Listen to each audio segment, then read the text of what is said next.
रामायण। मैं काल हूं, मेरी गति अर्थात काल की गति बड़ी ही विचित्र है।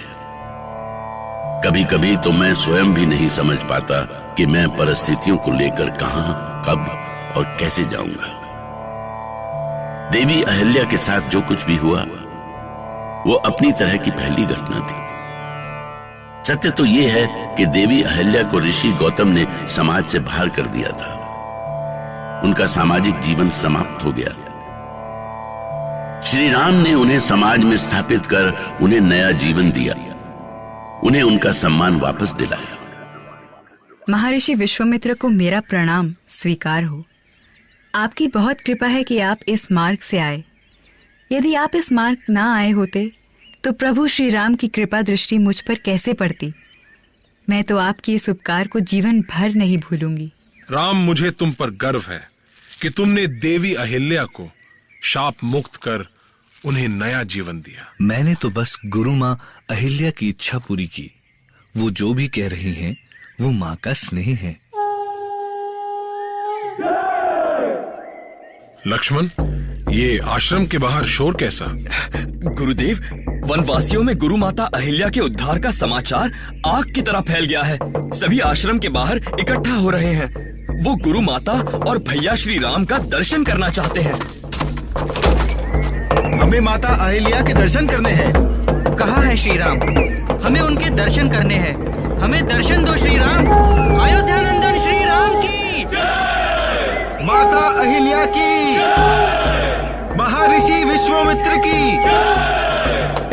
आप लोग शांत हो जाएं, कृपा करके शांत हो जाएं। कितनी खुशी की बात है कि देवी अहिल्या महर्षि गौतम के श्राप से मुक्त हो गई हैं, और इस सब का श्रेय जाता है अयोध्या नरेश दशरथ नंदन श्री राम को। अयोध्या नंदन श्री राम की, महर्षि विश्वामित्र की।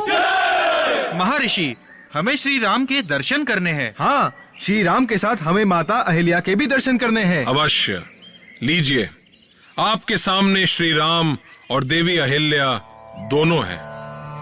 जब दर्शन दीनी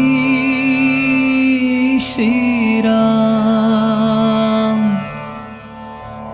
दो हाथ जोड़ी कर सबई प्रणाम। तब ध्याए रहे सब नर और नारी, प्रभु चरण राज की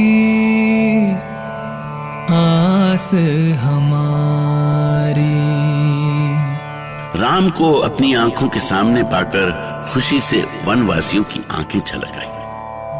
उन्हें विश्वास नहीं हुआ कि ऐसे सुकोमल कुमार ताड़का और सुबाहु जैसे राक्षसों का वध कर सकते हैं। वो सांस रोके अपने प्रभु की वाणी सुनने को खड़े थे, और फिर प्रभु राम ने उनकी यह इच्छा भी पूरी की। इस वन में रहने वाले सभी निवासियों और आश्रम वासियों को राम का अभिनंदन। हमें गर्व है कि हम उस पुण्य भूमि में आए जो कि महान ऋषि गौतम की साधना स्थली थी, और उससे भी बड़ी खुशी है कि अब माता अहिल्या फिर से इस आश्रम को नया जीवन देंगी। अब यहाँ पर फिर से यज्ञ होंगे, वेदों की रचनाएं गूंजेंगी, फिर से पक्षी बोलेंगे, हिरन कुलाचे भरेंगे। अब यह आश्रम फिर से उसी तरह लोक कल्याण करेगा जिस तरह पहले किया करता था। अयोध्या नंदन श्री राम की, महर्षि विश्वामित्र की। सुनो सुनो, देवी अहिल्या कुछ बोल रही है। आज मैं श्री राम के दर्शन पाकर धन्य हो गई। राम मेरे लिए कोई सामान्य पुरुष नहीं है, मेरे ईश्वर हैं। ईश्वर, वो सशक्त देवता बनकर आए और मुझ शिला हो चुकी अहिल्या को नया जीवन दे दिया।